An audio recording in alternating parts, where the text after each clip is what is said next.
Кратко, точно, ясно, влязли и изко остава тясно. Ставай и замахай, няма чакай, клякай и го поеми.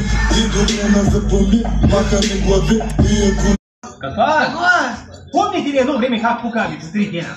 По 5 дена! Някоя даже и по една седмица! Как няма помна, Иване, всичко помна! Но това аз като се напия, нищо не помня. Мечо, каква неприятна изненада ми направи, направо се шокирах на главата. Ти нещо преминен ли изглеждаш? Костична хеморген ли се направи? Не.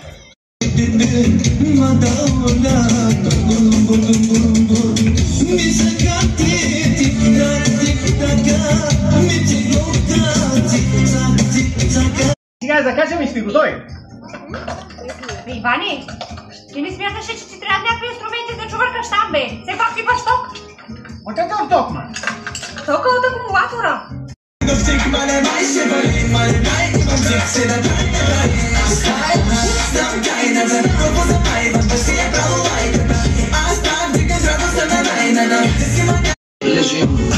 Помисли за тия изпити, време немаш, колко имаш да вземаш. Тяло вече побадове, конфетки меташ и гониш типове с големи портофели и малки слипове. Правиш глупости на скъп курорт.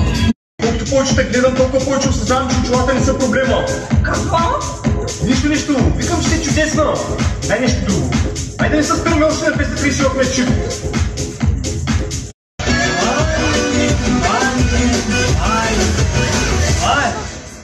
Какво разбрах наскоро аз?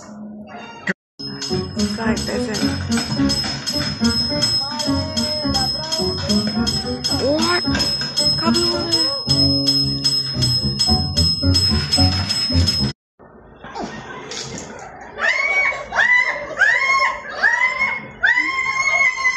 Дай ми едно скапаче.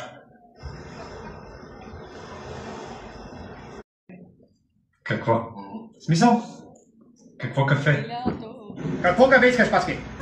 Нормално. Нормално? Да, но какво? Вземи ми кафе, бе. Течно кафе ми вземи.